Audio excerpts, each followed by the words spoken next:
Chers frères et sœurs en Christ, notre enseignement aujourd'hui se portera sur un thème concernant le Notre Père. Comme vous le savez, l'Église catholique apostolique romaine vient de sortir une nouvelle version du Notre Père, surtout la partie où il est dit « Ne nous laisse pas entrer en tentation ». Telle est la nouvelle version. Ils ont remplacé avec ça l'ancienne version que nous avons l'habitude de le faire, surtout dans le monde protestant. Ne nous soumets pas à la tentation. Eux, ils ont préféré ne nous laisse pas entrer en tentation. Et donc, il y a pas mal de débats et de discussions là-dessus autour de cette nouvelle traduction. Et j'apporterai aussi ma part dans les différents points de vue que nous allons voir tout à l'heure. Et donc, c'est ce que nous allons entreprendre tout au long de cet enseignement. Donc, l'Église catholique vient de sortir une nouvelle version, une nouvelle traduction plutôt du Notre Père qui touchant cette partie sur la tentation qui dit « Ne nous laisse pas entrer en tentation » pour remplacer ou pour proposer à la place de « Ne nous soumets pas à la tentation ». Mais ce qu'il faut savoir déjà, c'est que cette nouvelle traduction ou cette nouvelle version qui a été donnée par l'Église catholique a été faite pour un usage liturgique. Alors cette partie de la prière du Notre Père divise vraiment les églises et montre à quel point la croyance des uns et des autres derrière chaque mot. C'est pas juste un mot. Derrière un mot, il y a une signification, il y a une orientation théologique, et il y a un sens profond et une théologie que chaque église veut approfondir. Alors, si nous parlons de tentation, dès qu'on parle du mot tentation, cela a une connotation négative, puisque derrière le mot tentation, il y a le tentateur. Et le tentateur n'est autre que le mal personnifié. Et je souligne ici le mal avec un grand M qui n'est autre que le diable, qui est le tentateur. Donc, dès qu'on parle de tentation, tout de suite, ce qui vient à l'esprit, c'est une notion négative puisque c'est le tentateur qui est derrière. Et rien que cela dérange déjà beaucoup de théologiens. Beaucoup ne croient pas ou ne croient plus à l'existence d'un être du mal personnifié. Beaucoup ne croient plus en l'existence du tentateur et ils apportent leur propre interprétation. Ils pensent que finalement le mal, grand M, n'est pas un être de l'extérieur, mais le mal est quelque chose qui est déjà en nous, d'après ce courant libéral. Le mal est déjà en nous depuis le début. Et d'après eux, ce n'est pas le diable qui nous a tentés, disent-ils, c'est ce mal qui est en nous qui nous a incités à pécher. Alors, comme référence qu'ils prennent pour, on va dire, soutenir leur point de vue, c'est le texte dans l'épître de Jacques, chapitre 1, versets 12 à 15. L'épître de Jacques, chapitre 1, versets 12 à 15. Je vais le lire au nom de Jésus.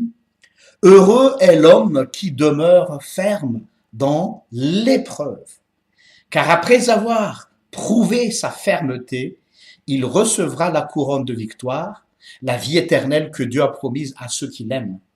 Si quelqu'un est tenté, qu'il ne dise pas « c'est Dieu qui me tente », car Dieu ne peut pas être tenté de mal faire et il ne tente lui-même personne.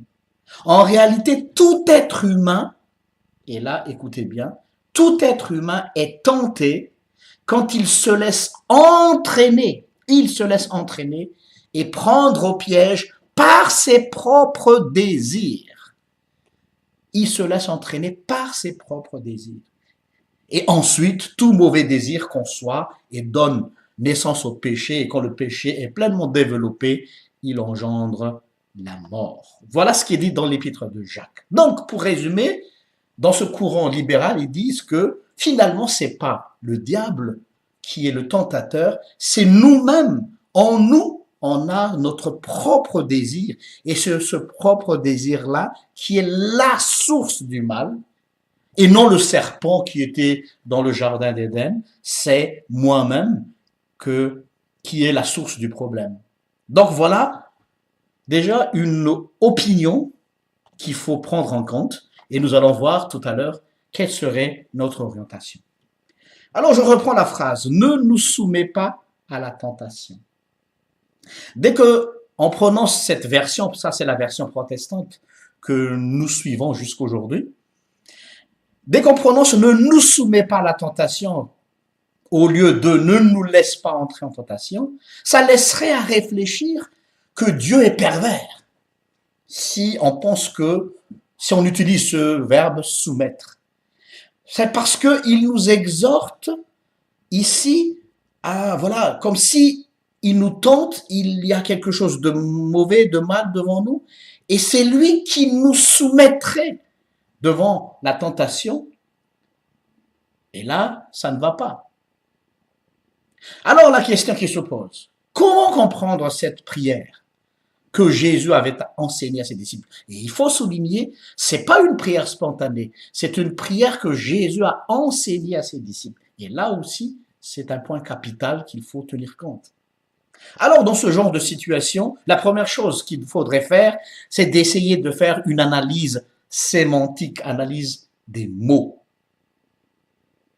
Souvent, quand on fait l'analyse sémantique de ce texte, l'attention de la plupart des exégètes et des commentateurs se focalise sur le mot tentation.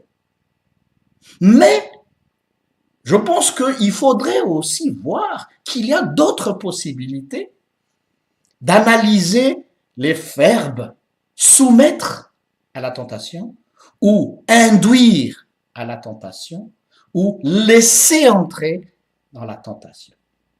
Donc, vous voyez, il y a aussi cette partie-là. Il ne faut pas juste se focaliser sur le mot tentation, mais il faut aussi tenir compte de ces verbes qui viennent avec ce mot.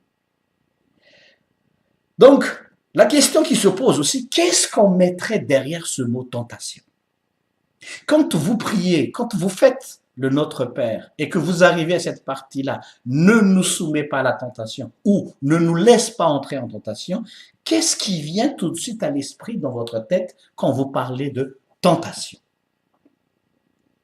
Et avant de définir ce mot tentation, est-ce que vous le savez que le mot grec qui exprime ce terme tentation a une double signification?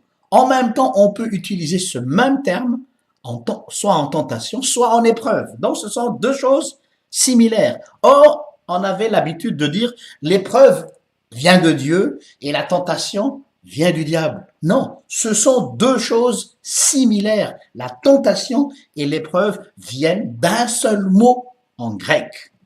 Alors, pourquoi ce jeu de mots? Tantôt on l'utilise comme tentation, tantôt on l'utilise comme épreuve. Alors là, un problème se pose. Si on prend le mot tentation, alors si on dit que le Seigneur ne nous soumet pas à la tentation, il est inacceptable de penser que Dieu puisse nous tenter. C'est inacceptable. Est-ce que Dieu veut nous piéger? Non, je ne crois pas. Alors, pour résoudre ce problème, une solution est proposée.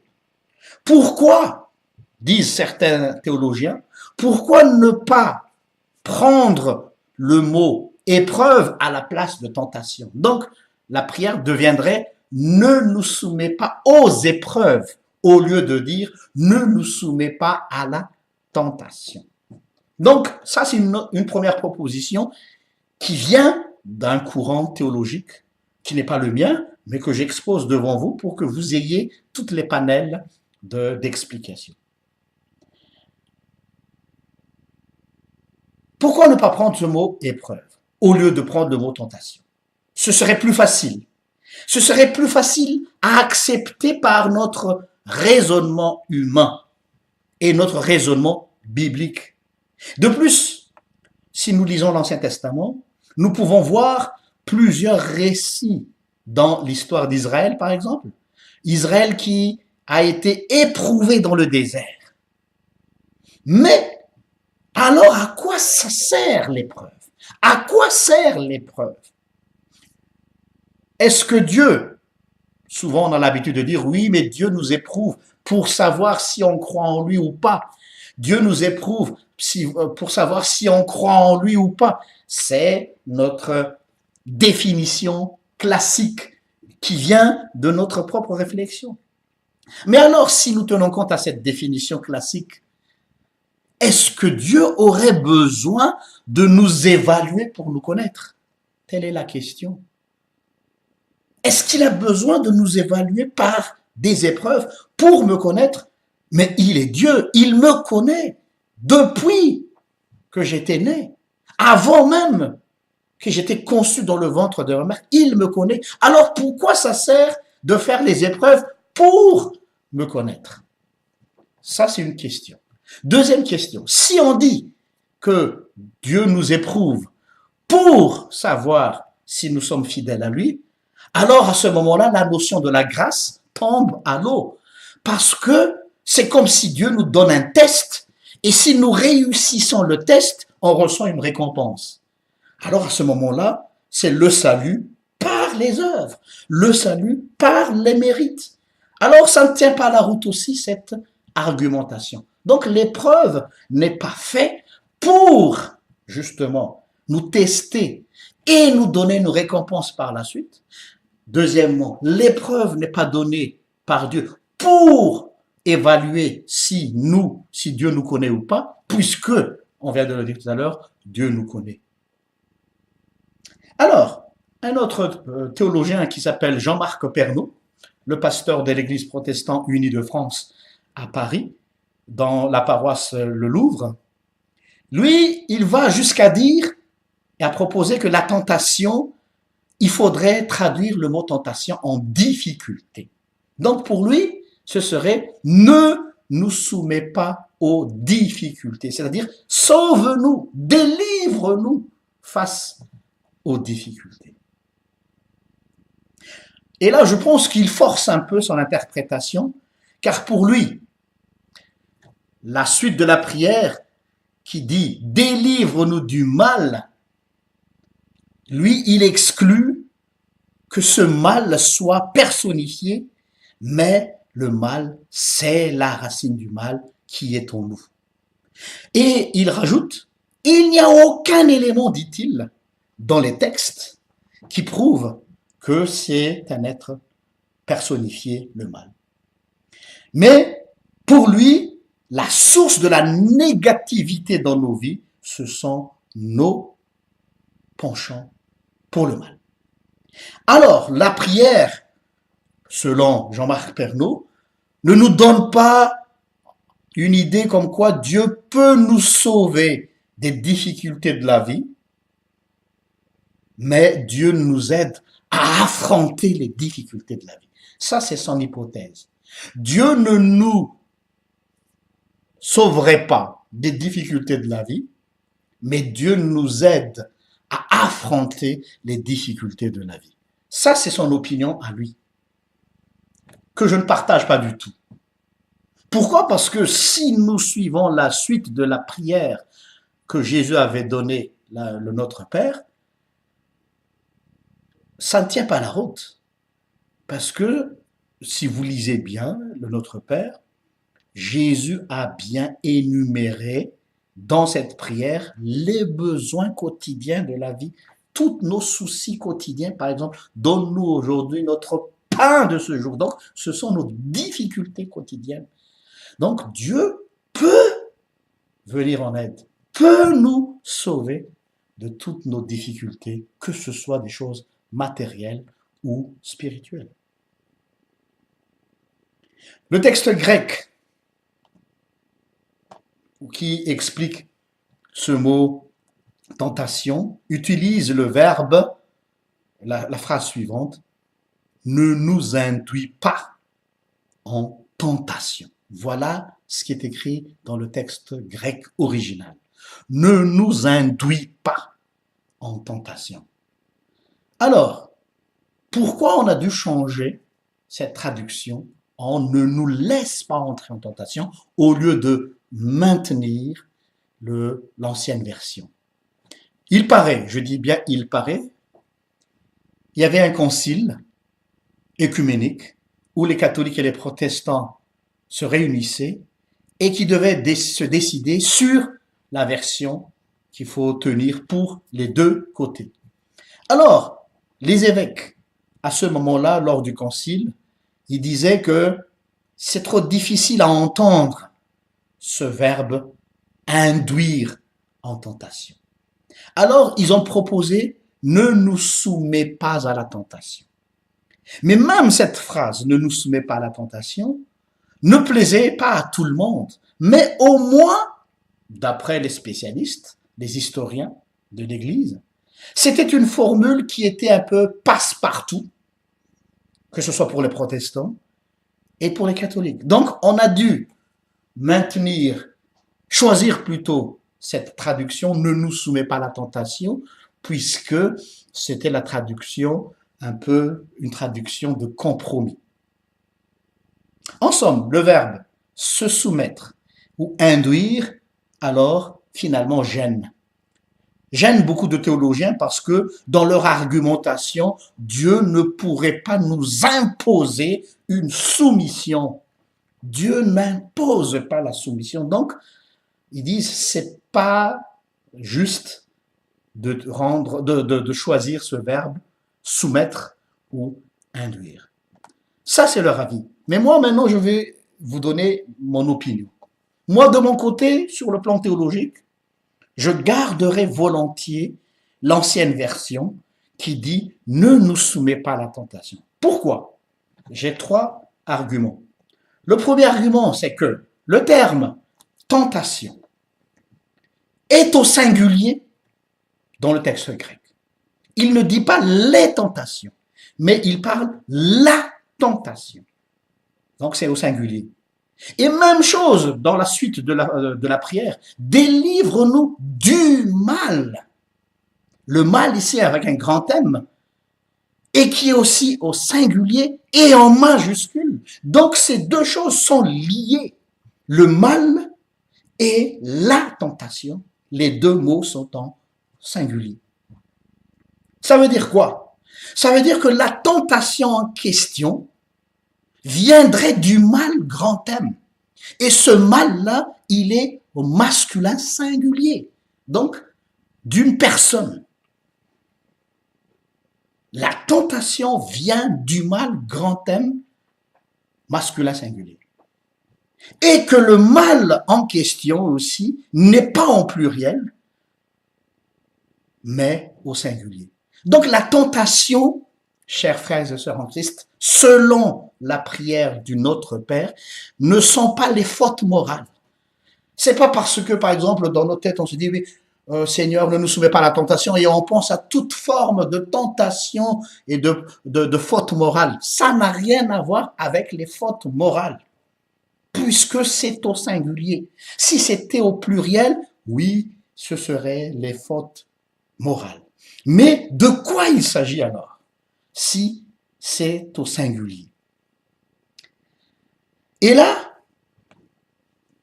je rajoute encore une couche.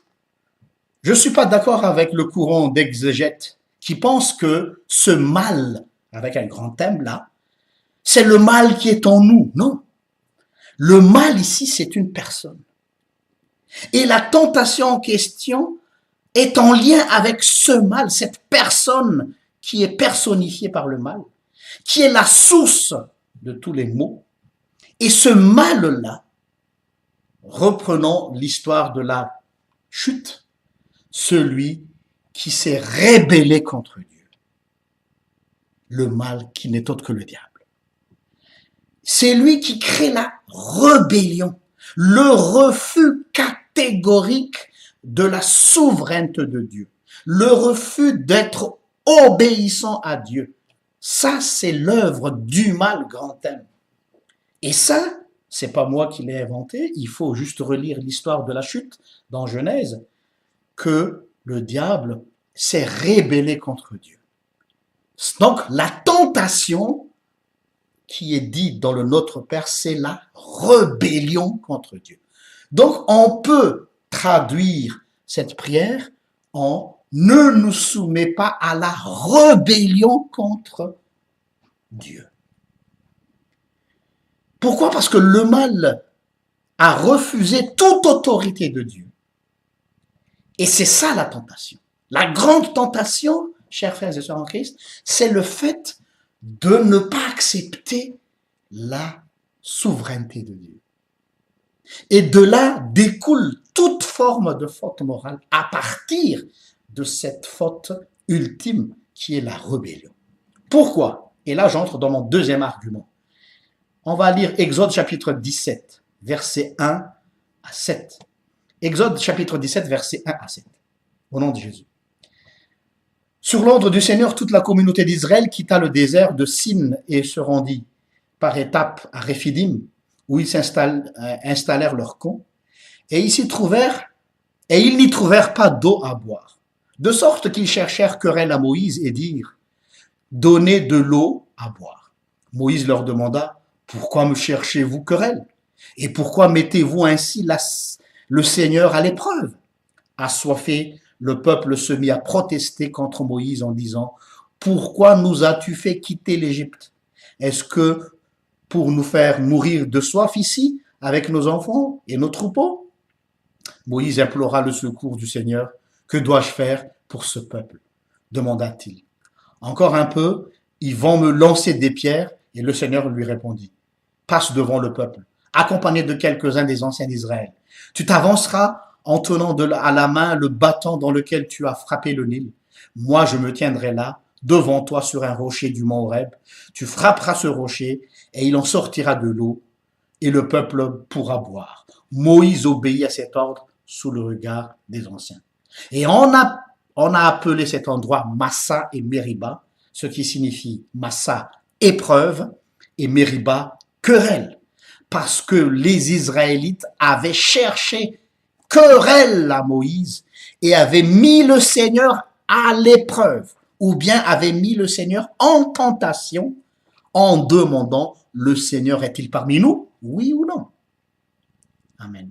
Vous voyez, dans cette explication, la provocation ou bien la rébellion, c'est ça l'épreuve. C'est ça la tentation ultime. À ce moment-là, c'est pas Dieu qui nous tente, c'est nous qui tentons Dieu. C'est-à-dire, c'est nous qui a décidé de se rebeller contre Dieu.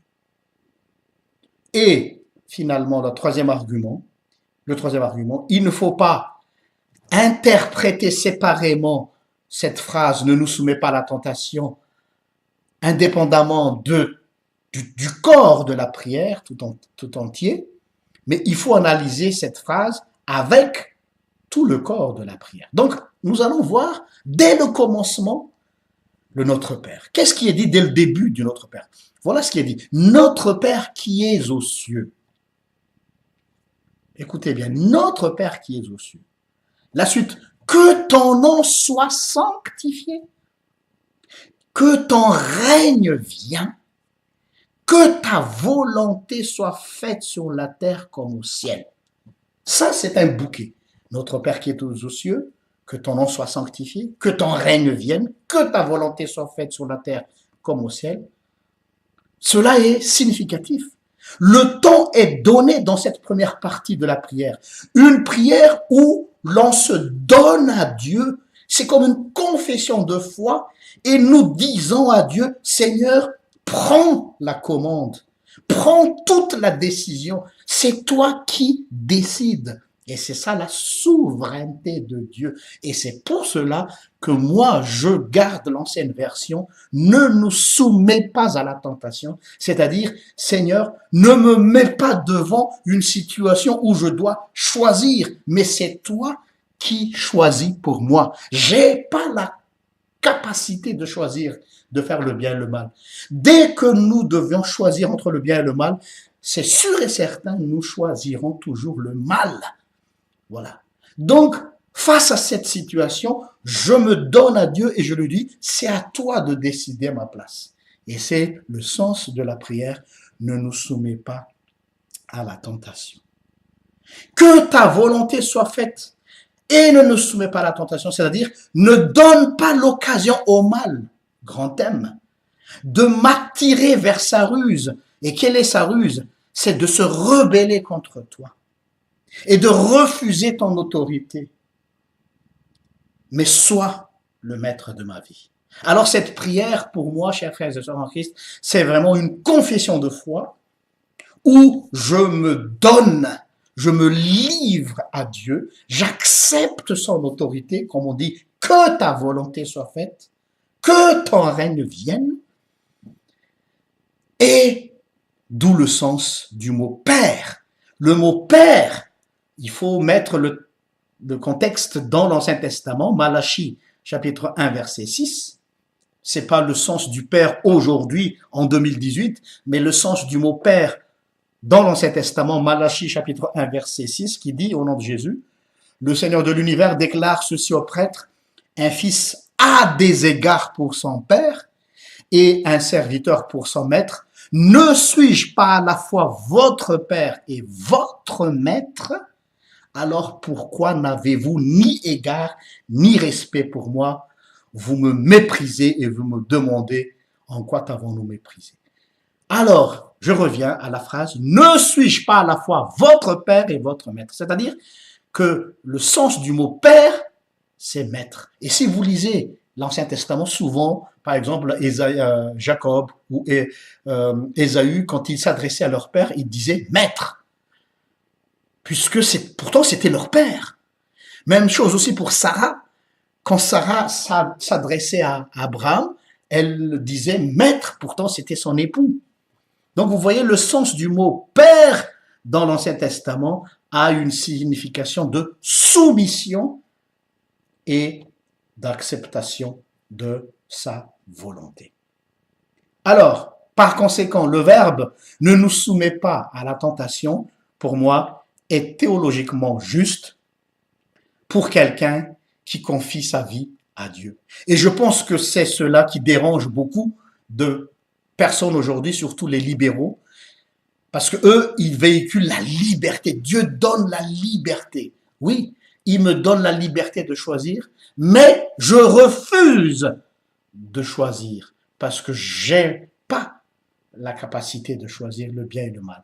Alors je lui ai dit, écoute Seigneur, c'est à toi de choisir ce qui est bon et ce qui est mauvais pour moi parce que j'ai pas cette force-là.